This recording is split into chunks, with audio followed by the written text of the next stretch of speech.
Welcome to Hawk Talk, the official podcast of Hettinger Public School. I'm Joel Janikowski, your host, and we're here to keep you in the loop with the latest school news, offer insights from school board meetings, and dive deep into the exceptional educational experience our school provides for students, parents, and our tight-knit community.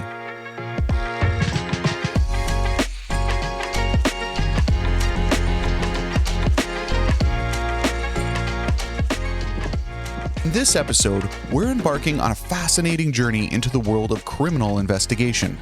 Joining us is a special guest, Alex Droske, a special agent with the Bureau of Criminal Investigation. Now, Alex has been at the forefront of some of the most significant cases in North Dakota over the last few years. But before diving into the world of criminal investigation, his journey began as a biology student working with parasitologist professors at UND.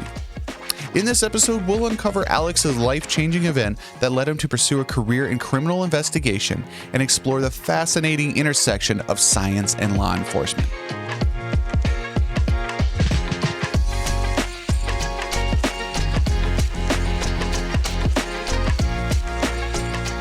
Welcome back to this episode of Hawk Talk. We have a special guest with us today, Special Agent Alex Droske. Thank you for coming in and talking with us. This really wasn't really planned. We just kind of, boom, you were here and let's go. Absolutely. Yeah, not at all. Thank you so much. I appreciate it. Awesome. So some of the things that we were going to cover, because the reason why we're doing this Hawk Talk with Alex is because we learned a little bit about his history and his interests based off of education and where he's now and the position that he holds. So we were going to learn a little about what he does and his kind of educational journey, professional journey, and all that stuff, and some fun things. So first off, what do you mean by special agent? I mean, immediately, I think 007 kind of... Yeah, we're not that cool. Absolutely. Okay. No, a special agent is a term for somebody who works as an investigator under the Attorney General's office. Okay. I mean, we're not any more special than any other cop. We do have statewide jurisdiction, but we are an assisting agency, meaning that we come in and we assist smaller agencies all over the state, or else we take large cases such as officer-involved shootings or homicides, anything big like that. Yeah, I think my biggest case was a quadruple homicide in Mandan that we did, and testified a lot in that one. Gotcha.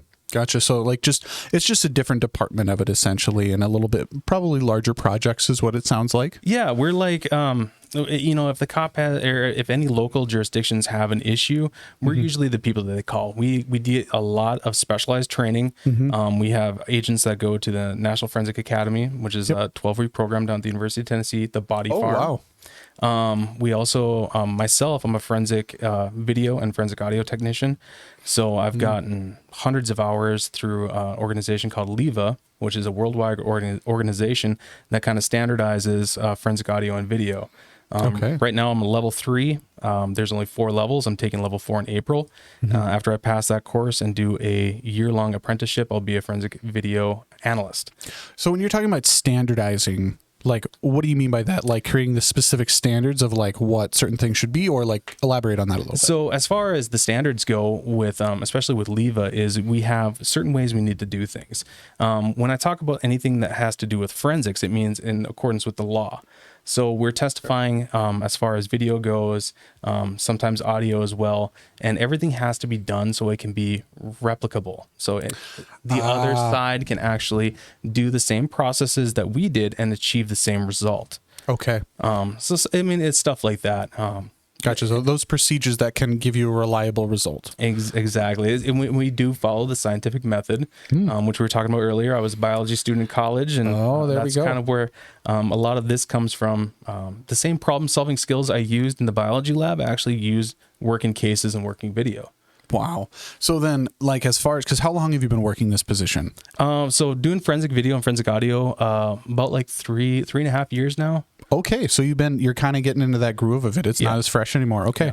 Well, but no, it's phenomenal. I probably get, 3 or 4 video requests a week. Audio is starting to come in a lot more, which is really cool because that's a serious superpower. You can do things with audio that I didn't think was imaginable. So what do you mean by that? That's interesting on my side. So using things like compression. Yes. bringing far sounds closer.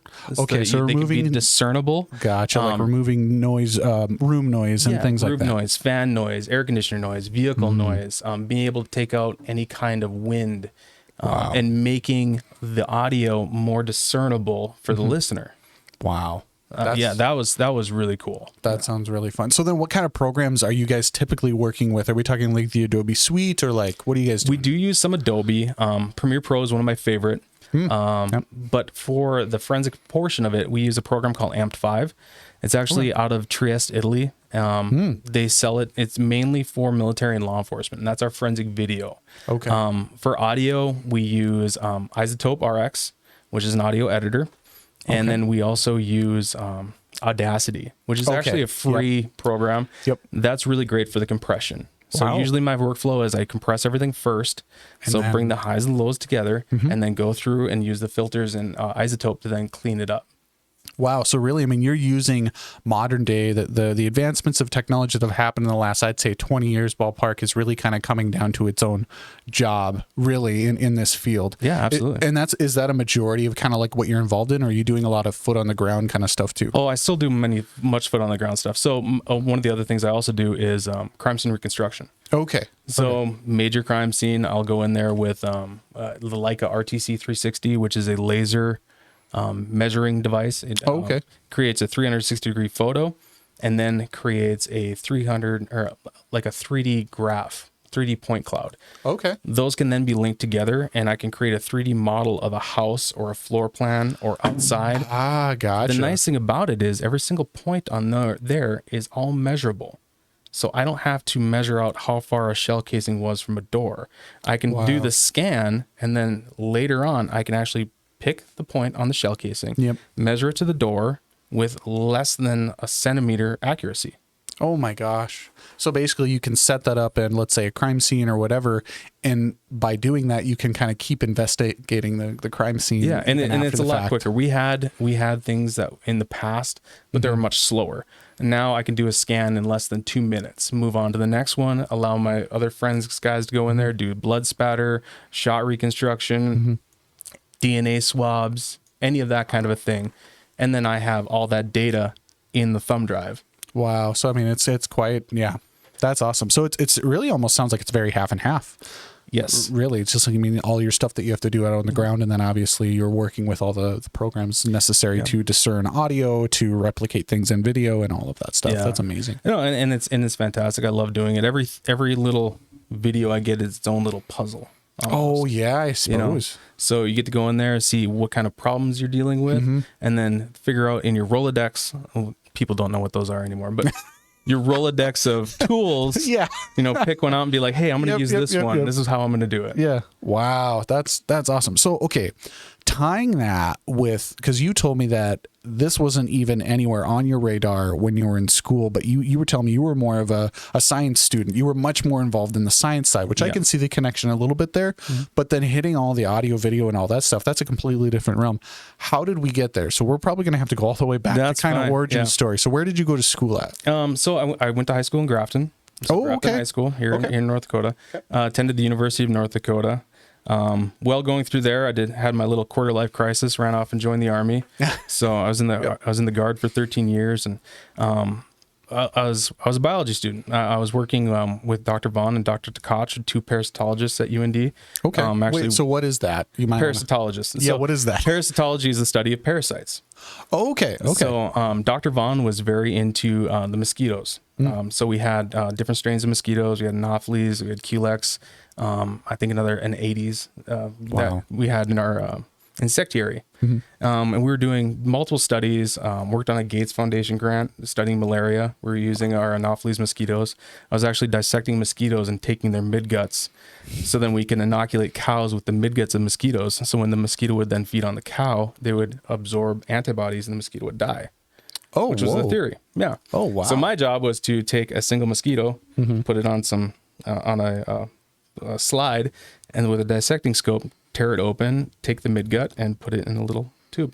Oh my gosh. That's what I did for a summer. Oh my gosh. Yeah. Okay. So some pretty wild career choices. So you went through there, then how did that get you to where you're at now? So yes, this is the actual origin story. My wife, my girlfriend at the time, we were living together.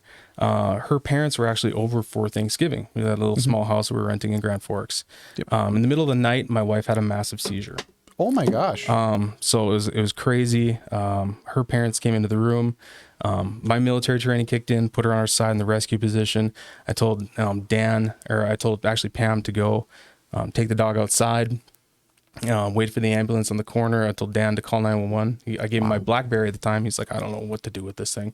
So I ended up calling 911, gave him the equivalent of a 9-line. This is what's going on. This is what's happening. This is where we're at, send an ambulance. Kind of stayed there with my wife, made sure she was okay, still seizing. The first person to arrive at the time was a cop. And it put me at such a sense of relief and a sense of ease that help was coming. Just having that other Just having a person in a uniform being like, all right, help's on its way.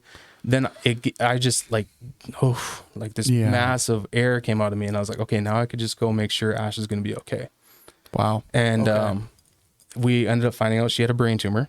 Okay. Needed surgery, chemo, radiation, the whole bit. And I'm like, well, it's time to grow up. Better grow up fast. And I go, I know cops have good insurance. So I had my military TRICARE. I'm like, I'm gonna go to the academy, become a police officer, and take care of her. So that's what I did, and that's where we went from. So you had a real life, real world moment that kind of led to also not only that moment of relief you were talking about. It just, you can see how that kind of, there was a trail blazed a little bit. Yeah. I mean, it was just a quick pivot.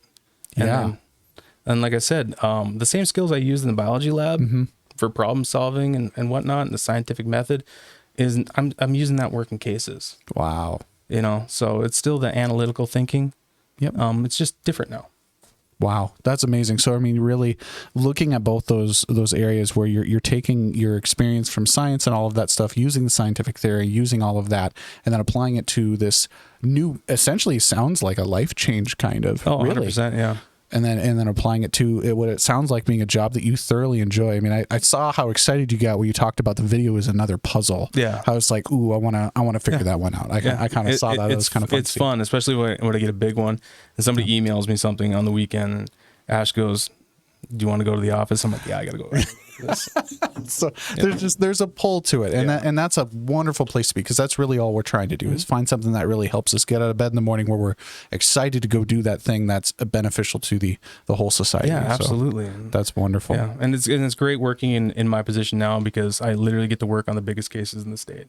Wow. I mean, I've worked on multiple homicides. I think since I've gotten my level 3 certification and done video. The first video case I actually did was the RJR quadruple homicide. Oh, really? Wow. Testified between the crime scene and the video. I testified for 12 hours on the stand.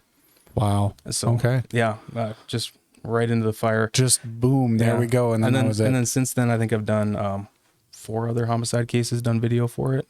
Holy cow. Yeah, I created some pretty awesome presentations I've shown in courtrooms to juries. And wow. Yeah, it's very rewarding. Very rewarding. That's awesome. So shout out to you science and video production kids. You can see where you can go with some of this stuff. So last but not least, now that we've kind of gone over what you do, also how you got there, anything that you would be willing to share, students or even parents upon trying different things out, following your interests, and how that can possibly culminate into your final career that you love. Yeah. And that's the thing, is you just got to find something that you're thoroughly interested in, that you really enjoy doing, whether it be, building buildings or doing what I do or writing poetry. If you find that thing that draws you, like you said, every day to get out of bed, work doesn't feel like work. Yeah, absolutely. It's something that you really enjoy. Even they're talking about retirement now, and I'm like, I don't want to talk about that. I got a lot more things I want to do before I'm done with this job. Absolutely. Yeah, absolutely. And then, the other thing too is we talked about that LEVA thing. So let me get to the cool part about LEVA. Oh, okay. All right. So when we become forensic video analysts, okay. Derek and I, my partner, we will be one of, I think, about 57 right now in the world, level 4 certified forensic video analysts. Whoa. So kind of a big deal. That is a huge deal. Right now, there's only 4 people in the state. Myself, Derek, who's my partner in Grand Forks, does the same stuff I do there. And then a person in Williston, person in Fargo that actually has the training to do forensic video cases in the way that they should be done. Wow. So that's amazing. Super awesome stuff. Wow, that's awesome. Well, I want to thank you very much for just on the spot, just coming in and doing this podcast. Like I said, we had no plans on doing this, but we had you here, and it's like, man, I don't know if we're gonna have an entity like this in here again. So we just that. I'm terrestrial. I'm not quite an entity yet. Okay. Okay. But no, we do really appreciate you coming in here and sharing your story, sharing your experience with education and all of that, and how that led up to a career that you thoroughly enjoy. No, thank you so much. I appreciate the opportunity. I love teaching. I love sharing my story. Awesome. Well, thanks for coming in. You bet.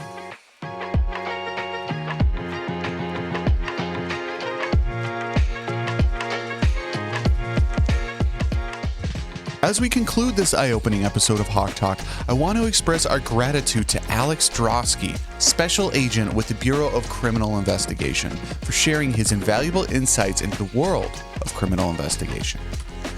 Now, if you enjoyed this podcast and would like to listen to our other podcasts, you can easily find us by searching Hawk Talk, HPS, on Spotify Podcasts, Apple Podcasts, and of course our YouTube channel.